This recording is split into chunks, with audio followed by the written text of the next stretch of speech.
আমাদেরকে অনেক সময় জিন ভূত আসর করে না? আসর করে। কিশোরগঞ্জে বোধহয় জিন ভূত কম না? আছে? তো জিন ভূত যাদেরকে ডিস্টার্ব করে তারা বেশি বেশি আয়াতুল কুরসি পড়বেন। আল্লাহ রাসূল সাল্লাল্লাহু আলাইহি ওয়াসাল্লাম বলেছেন সূরাতুল ইখলাস, সূরাতুল ফালাক, সূরাতুন নাস, এই তিনটা পড়ে ফিস সাবাহি ওয়াল মাসা, সকাল সন্ধ্যা, ওয়া ইনদামা ইয়াযহাব ইলা ফিরাশি, আর যখন বিছানায় তিনি ঘুমাতে যেতেন এই তিন কুল পড়ে আল্লাহ রাসূল সাল্লাল্লাহু আলাইহি ওয়াসাল্লাম হাতে ফু দিতেন।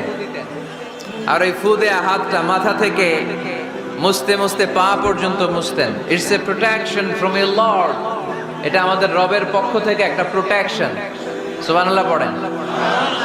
We should take this protection every day at morning and evening. শয়তানের ওয়াসওয়াসা থেকে, জিন ভূতের আসর থেকে বাঁচার জন্য এই প্রোটেকশন আমাদের নেওয়া দরকার। আমাদের আদরের কচিকাঁচা সোনামণিরা যারা আছে তাদেরকেও, বাচ্চাদেরকেও জিন ভূত ডিস্টার্ব করে কি করে না? করে। আমরা তাদেরকেও এগুলো শিখাই দিব। এগুলোকে বলে আর রুকিয়া আল ইসলামিয়া, ইসলামী রুকিয়া। এই ঝাড়ফুঁক করা সুন্নাহ। আল্লাহ রাসূল সাল্লাল্লাহু আলাইহি ওয়াসাল্লাম নিজেও ঝাড়ফুঁক করতেন। একবার সেজদারত অবস্থায় আল্লাহ রাসূল সাল্লাল্লাহু আলাইহি ওয়াসাল্লামের হাতে একটা বিচ্ছু পোকা কামড় দিল। তিনি খুব ব্যথা পেলেন। আম্মা জান আয়েশাকে বললেন লবণের পানি গরম দাও। আল্লাহ রাসূল সাল্লাল্লাহু আলাইহি ওয়াসাল্লাম কোরআনের আয়াত পড়ে ফু দিলেন। লবণের পানি ঢালা শেষ, ফু দেওয়া শেষ, আঙ্গুলের ব্যথাও শেষ। তো এভাবে নিমিষেই আমরা সুস্থ হয়ে যেতে পারি। কোরআনের দেয়া যত যত পদ্ধতি আল্লাহ তাআলা আমাদের জন্য প্রেসক্রাইব করেছেন এটা আমাদের কল্যাণের জন্য দিয়েছেন।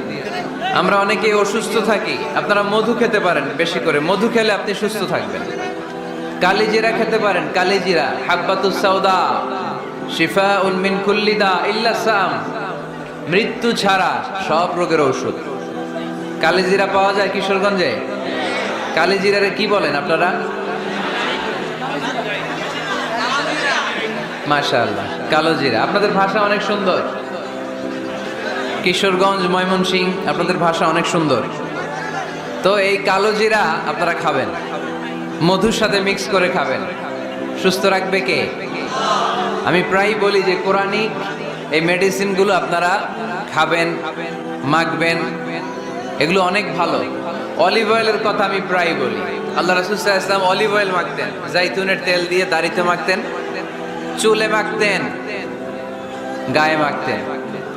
চামড়া সহজে কুঁচকে যায় না, চেহারা উজ্জ্বল থাকে, চুল সহজে সাদা হয় না।